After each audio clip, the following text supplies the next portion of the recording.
ഇനി നമുക്ക് ടൂൾ ബോക്സിലെ കൺട്രോളുകൾ ഒന്ന് പരിചയപ്പെടാം. ഇവിടെ കൺട്രോളുകളുടെ പേര് മാത്രമേ പറയൂ. കൺട്രോളുകൾ ഒന്ന് പരിചയപ്പെടുവാനാണ് ഇങ്ങനെ ചെയ്യുന്നത്. കൺട്രോളുകളുടെ പ്രോപ്പർട്ടിയും ഉപയോഗവും പിന്നീട് വിശദമാക്കാം. ഇവിടെ എ എന്ന ലെറ്ററിന്റെ ആകൃതിയിൽ കാണുന്ന കൺട്രോളാണ് ലേബൽ. അതിന് താഴെയായി ഫ്രെയിം കൺട്രോൾ കാണാം. ഫ്രെയിം കൺട്രോളിന് താഴെ ചെക്ക് ബോക്സ് എന്ന കൺട്രോൾ കാണാം. അതിന് താഴെയുള്ള കൺട്രോളാണ് കോംബോ ബോക്സ്. കോംബോ ബോക്സിന് താഴെ ഹൊറിസോണ്ടൽ സ്ക്രോൾ ബാർ എന്ന കൺട്രോൾ കാണാം. ഇതാണ് ടൈമർ കൺട്രോൾ. ടൈമറിന് താഴെ DIR ലിസ്റ്റ് ബോക്സ് എന്ന കൺട്രോൾ ആണുള്ളത്. ഇത് ഷേപ്പ് കൺട്രോൾ ആണ്. ഷേപ്പ് കൺട്രോളിന് താഴെ ഒരു ഇമേജ് കൺട്രോളും ഉണ്ട്. അതിന് താഴെയായിട്ടുള്ള കൺട്രോളിന്റെ പേരാണ് OLE. OLE എന്നത് ഒബ്ജക്റ്റ് ലിങ്കിങ് ആൻഡ് എംബഡിംഗ് എന്നാണ്. വലതുവശത്ത് ഏറ്റവും മുകളിൽ കാണുന്ന കൺട്രോളാണ് പിക്ചർ ബോക്സ്. അതിന് താഴെ ടെക്സ്റ്റ് ബോക്സ് കാണാം. ഈ കൺട്രോളിന്റെ പേര് കമാൻഡ് ബട്ടൺ എന്നാണ്. വിഷ്വൽ ബേസിക്കിൽ ഏറ്റവും കൂടുതൽ ഉപയോഗിക്കുന്ന കൺട്രോളുകളിൽ ഒന്നാണ് ഇത്. അതിന് താഴെയായി കാണുന്ന കൺട്രോളാണ് ഓപ്ഷൻ ബട്ടൺ. ഓപ്ഷൻ ബട്ടണിന് താഴെ ലിസ്റ്റ് ബോക്സ് എന്ന കൺട്രോളാണുള്ളത്. ഇത് വെർട്ടിക്കൽ സ്ക്രോൾ ബാർ എന്ന കൺട്രോളാണ്. വെർട്ടിക്കൽ സ്ക്രോൾ ബാറിന് താഴെയുള്ള കൺട്രോളിന്റെ പേര് ഡ്രൈവ് ലിസ്റ്റ് ബോക്സ് എന്നാണ്. ഡ്രൈവ് ലിസ്റ്റ് ബോക്സിന് താഴെ ഫയൽ ലിസ്റ്റ് ബോക്സും കാണാം. ഫയൽ ലിസ്റ്റ് ബോക്സിന് താഴെ ഒരു ലൈൻ കൺട്രോൾ കാണാം. ഏറ്റവും അവസാനത്തെ കൺട്രോളാണ് ഡേറ്റ. ഇനി നമുക്ക് ടൂൾ ബോക്സിലെ കൺട്രോളുകൾ എങ്ങനെ ഫോമിൽ കൊണ്ടുവരുമെന്ന് നോക്കാം. ഏത് കൺട്രോൾ ആണോ വേണ്ടത്, ടൂൾ ബോക്സിൽ ആ കൺട്രോൾ ക്ലിക്ക് ചെയ്യുക. ഉദാഹരണത്തിന് ഇവിടെ കമാൻഡ് ബട്ടൺ ആണ് ഉപയോഗിക്കുന്നത്. കമാൻഡ് ബട്ടണിൽ ക്ലിക്ക് ചെയ്യുക. മൗസ് പോയിന്റർ ഫോമിൽ കൊണ്ടുവരിക. ഇപ്പോൾ മൗസ് പോയിന്റർ ഒരു പ്ലസിന്റെ രൂപത്തിലായി കഴിഞ്ഞു. ഇനി ഫോമിൽ എവിടെയാണോ കമാൻഡ് ബട്ടൺ വേണ്ടത് അവിടെ മൗസ് പോയിന്റർ കൊണ്ടുചെന്ന് ക്ലിക്ക് ചെയ്ത് ഡ്രാഗ് ചെയ്യുക. ഇപ്പോൾ കമാൻഡ് ബട്ടൺ ഫോമിൽ വന്നു കഴിഞ്ഞു. കമാൻഡ് ബട്ടണ് ചുറ്റും നീല നിറത്തിൽ ഒരു ഹൈലൈറ്റ് കാണാം. ഈ ഹൈലൈറ്റിൽ എവിടെയെങ്കിലും മൗസ് പോയിന്റർ വച്ചാൽ ഒരു ഡബിൾ ഹെഡഡ് ആരോ ലഭിക്കും. ഇവിടെ ക്ലിക്ക് ചെയ്ത് ഡ്രാഗ് ചെയ്താൽ കമാൻഡ് ബട്ടന്റെ വലിപ്പം ക്രമീകരിക്കാൻ സാധിക്കും. ടൂൾ ബോക്സിൽ നിന്ന് കൺട്രോളുകൾ മറ്റൊരു രീതിയിലും ഫോമിലേക്ക് കൊണ്ടുവരാം. അതിനായി ഏത് കൺട്രോൾ ആണോ വേണ്ടത് ആ കൺട്രോളിൽ ഡബിൾ ക്ലിക്ക് ചെയ്യുക. ഇവിടെയും ഉദാഹരണത്തിനായി കമാൻഡ് ബട്ടൺ തന്നെ എടുക്കുന്നു. കമാൻഡ് ബട്ടണിൽ ഡബിൾ ക്ലിക്ക് ചെയ്യുക. ഇപ്പോൾ കമാൻഡ് ബട്ടൺ ഫോമിന്റെ മധ്യത്തിലായി വന്നു. ഇനി ഫോമിൽ എവിടെയാണോ കമാൻഡ് ബട്ടൺ ആവശ്യമുള്ളത് ആ സ്ഥലത്തേക്ക് കമാൻഡ് ബട്ടനെ ഡ്രാഗ് ചെയ്യുക. വലിപ്പം ക്രമീകരിക്കണമെങ്കിൽ അതും ചെയ്യാം. ടൂൾ ബോക്സിൽ ഒരു കൺട്രോൾ കൂടിയുണ്ട്. അതാണ് പോയിന്റർ കൺട്രോൾ. സെലക്ട് ചെയ്യുവാനാണ് ഈ കൺട്രോൾ ഉപയോഗിക്കുന്നത്. ഈ കൺട്രോളിനെ പറ്റി കൂടുതൽ മനസ്സിലാക്കുന്നതിനായി രണ്ട് കമാൻഡ് ബട്ടണുകൾ ഫോമിൽ എടുത്തു വയ്ക്കുക. ഇതിൽ ഒരു കമാൻഡ് ബട്ടൺ സെലക്ട് ആയി നിൽക്കുന്നത് കാണാം. രണ്ട് കമാൻഡ് ബട്ടണുകളും ഒരുമിച്ച് സെലക്ട് ചെയ്യുവാൻ വേണ്ടിയാണ് പോയിന്റർ കൺട്രോൾ ഉപയോഗിക്കുന്നത്. പോയിന്റർ കൺട്രോൾ സെലക്ട് ചെയ്യണമെന്ന് നിർബന്ധമില്ല. കാരണം എപ്പോഴും ടൂൾ ബോക്സിൽ പോയിന്റർ കൺട്രോൾ ആയിരിക്കും സെലക്ട് ആയി നിൽക്കുക. ഇനി ഫോമിൽ വന്ന് രണ്ട് കമാൻഡ് ബട്ടണുകളുടെ മുകളിലൂടെയും ഡ്രാഗ് ചെയ്യുക. ഇപ്പോൾ രണ്ട് കമാൻഡ് ബട്ടണുകളും ഒരുമിച്ച് സെലക്ട് ആയി നിൽക്കുന്നത് കാണാം. ഇനി ഫോമിൽ മറ്റ് ഏതെങ്കിലും സ്ഥലത്തേക്ക് ഈ കമാൻഡ് ബട്ടണുകളെ മാറ്റുന്നതിന് സെലക്ട് ആയി നിൽക്കുന്ന ഏതെങ്കിലും കമാൻഡ് ബട്ടണിൽ ക്ലിക്ക് ചെയ്യുക. മൗസ് ഉപയോഗിച്ച് ഡ്രാഗ് ചെയ്യുക. ഇപ്പോൾ കമാൻഡ് ബട്ടണുകളുടെ സ്ഥാനം മാറിയത് ശ്രദ്ധിക്കുക. പോയിന്റർ കൺട്രോൾ എന്തിനാണ് ഉപയോഗിക്കുന്നത് എന്ന് മനസ്സിലായല്ലോ.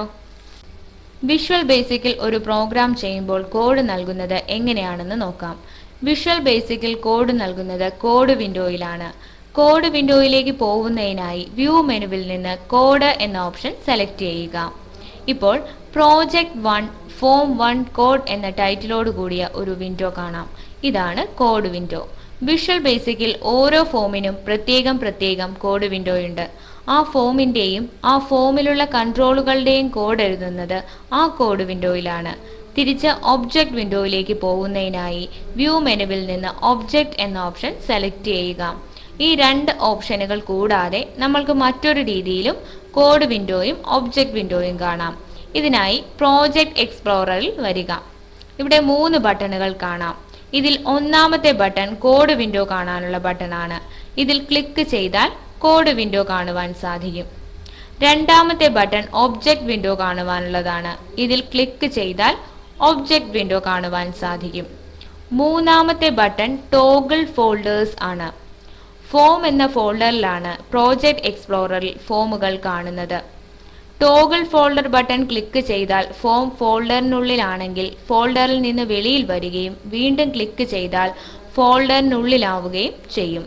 ഇത് കൂടാതെ ഫോമിലുള്ള കൺട്രോളുകളിലോ ഡബിൾ ക്ലിക്ക് ചെയ്താലും കോഡ് വിൻഡോയിൽ വരുവാൻ സാധിക്കും. ഇനി വിഷ്വൽ ബേസിക്കിൽ എങ്ങനെ ഒരു പ്രോജക്റ്റ് സേവ് ചെയ്യാമെന്ന് നോക്കാം. ഇതിനായി ഫയൽ മെനുവിൽ നിന്ന് സേവ് പ്രോജക്റ്റ് എന്ന ഓപ്ഷൻ ക്ലിക്ക് ചെയ്യുക. വിഷ്വൽ ബേസിക്കിൽ ഫോമുകളും പ്രോജക്റ്റും രണ്ടായിട്ടാണ് സേവ് ചെയ്യുന്നത്. ആദ്യം സേവ് ഫയൽ ആസ് എന്ന ഡയലോഗ് ബോക്സിൽ ഫോമിന്റെ പേര് നൽകുക. ഇഷ്ടമുള്ള ലൊക്കേഷൻ സെലക്ട് ചെയ്യുക. സേവ് ബട്ടൺ ക്ലിക്ക് ചെയ്യുക. ഇപ്പോൾ നമ്മളോട് പ്രോജക്റ്റിന്റെ പേര് ചോദിക്കും. ഇവിടെ പ്രോജക്റ്റിന്റെ പേരും ഇഷ്ടമുള്ളത് നൽകുക. ഇവിടെ ഏത് ലൊക്കേഷനിൽ വേണമെങ്കിലും പ്രോജക്റ്റ് സേവ് ചെയ്യാവുന്നതാണ്. ഇനി സേവ് ബട്ടൺ ക്ലിക്ക് ചെയ്യുക. നമ്മുടെ പ്രോജക്റ്റ് സേവ് ആയി. വിഷ്വൽ ബേസിക്കിൽ എങ്ങനെ ഒരു പ്രോജക്റ്റ് റൺ ചെയ്യാമെന്ന് നോക്കാം. അതിനായി ഒരു ചെറിയ പ്രോഗ്രാം ചെയ്യുന്നു. ടൂൾ ബോക്സിൽ നിന്ന് ഒരു കമാൻഡ് ബട്ടൺ എടുത്ത് ഫോമിൽ വയ്ക്കുക. കമാൻഡ് ബട്ടന്റെ മുകളിൽ കമാൻഡ് 1 എന്ന് എഴുതിയിരിക്കുന്നത് ശ്രദ്ധിക്കുക. ഇനി പ്രോപ്പർട്ടീസ് വിൻഡോയിൽ വരിക. ഇവിടെ ക്യാപ്ഷൻ എന്ന പ്രോപ്പർട്ടിക്ക് നേരെ കമാൻഡ് 1 എന്ന് കാണാം. കമാൻഡ് 1ൽ ഡിസ്പ്ലേ ചെയ്യുന്ന കമാൻഡ് 1 എന്ന പേര് ക്യാപ്ഷനിൽ നൽകിയിരിക്കുന്ന കമാൻഡ് 1 ആണ്. അത് ഡിലീറ്റ് ചെയ്ത് പ്രിന്റ് എന്നാക്കുക. ഇപ്പോൾ കമാൻഡ് ബട്ടണിൽ പ്രിന്റ് എന്ന് ഡിസ്പ്ലേ ചെയ്തിരിക്കുന്നതായി കാണാം. ഇനി ഒരു ലേബൽ കൂടി എടുത്ത് ഫോമിൽ വയ്ക്കുക. ലേബലിനും ക്യാപ്ഷൻ എന്ന പ്രോപ്പർട്ടി കാണാം. ലേബലിന്റെ ക്യാപ്ഷനായ ലേബൽ 1 എന്നത് ഡിലീറ്റ് ചെയ്യുക. ഇനി കോഡ് വിൻഡോയിലേക്ക് പോകുന്നു. അതിനായി കമാൻഡ് ബട്ടണിൽ ഡബിൾ ക്ലിക്ക് ചെയ്യുന്നു.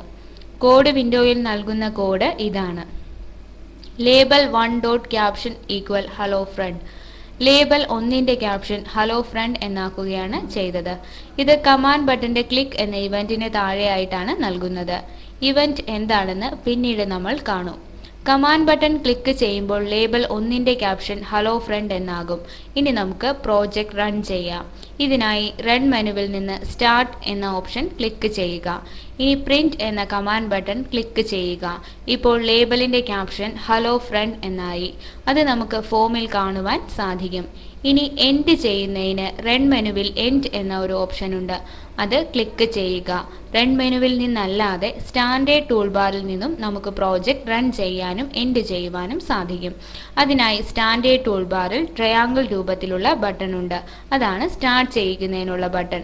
അതിൽ ക്ലിക്ക് ചെയ്താൽ പ്രോജക്റ്റ് റൺ ചെയ്യും. സ്ക്വയർ രൂപത്തിലുള്ള ബട്ടൺ ക്ലിക്ക് ചെയ്താൽ എൻഡ് ചെയ്യുവാൻ സാധിക്കും. ഇനി നമുക്ക് വിഷ്വൽ ബേസിക്കിലെ കൺട്രോളുകളുടെ പ്രോപ്പർട്ടി നോക്കാം. ഒരു ഒബ്ജക്റ്റിന്റെ സവിശേഷ സ്വഭാവമാണ് പ്രോപ്പർട്ടി. പ്രോപ്പർട്ടി വിൻഡോയിൽ ഫോം 1ന്റെ പ്രോപ്പർട്ടി കാണുവാൻ സാധിക്കും. ഇവിടെ name, appearance, auto, redraw, back colour എന്നിങ്ങനെ നിരവധി പ്രോപ്പർട്ടികൾ ഉണ്ട്. ഈ പ്രോപ്പർട്ടി ഉപയോഗിച്ച് നമ്മുടെ ഫോം എങ്ങനെ ഇരിക്കണം അല്ലെങ്കിൽ എങ്ങനെ ബിഹേവ് ചെയ്യണമെന്ന് നമുക്ക് തീരുമാനിക്കാൻ സാധിക്കും. പ്രോപ്പർട്ടി പോലെ തന്നെ കൺട്രോളുകൾക്ക് മെത്തേഡുകളും ഇവന്റുകളും ഉണ്ട്. എന്താണ് മെത്തേഡ് എന്ന് പറയാം. ഒരു ഒബ്ജക്റ്റിന് അല്ലെങ്കിൽ കൺട്രോളിന് ചെയ്യുവാൻ കഴിയുന്ന പ്രവൃത്തിയാണ് മെത്തേഡ്. ഉദാഹരണത്തിന് ഫോമിന് കുറച്ച് മെത്തേഡ് ഉണ്ട്. അതാണ് ലോഡ്, അൺലോഡ്, ഹൈഡ്, ഷോ എന്നിവ. ഫോമിന് ഹൈഡ് ചെയ്യുവാനും ഷോ ചെയ്യുവാനും സാധിക്കും.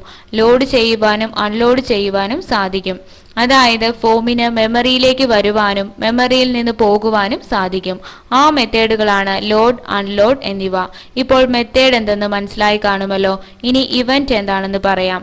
ഉദാഹരണത്തിന് ഫോമിൽ ഒന്ന് ക്ലിക്ക് ചെയ്യുക. ഇതൊരു ഇവന്റ് ആണ്. അതായത് മൗസ് കൊണ്ട് ക്ലിക്ക് ചെയ്യുന്നത് ഒരു ഇവന്റ് ആണ്. ഡബിൾ ക്ലിക്ക് ചെയ്യുക, അതും ഒരു ഇവന്റ് ആണ്. മൗസ് ഡ്രാഗ് ചെയ്താലും ഒരു ഇവന്റ് ആണ്. ഇപ്പോൾ ഇവന്റ് എന്താണെന്ന് മനസ്സിലായി കാണുമല്ലോ. ഇനി നമുക്ക് കൺട്രോളുകളുടെ പ്രോപ്പർട്ടീസ്, മെത്തേഡ്സ്, ഈവന്റ്സ് എന്നിവ കാണാം.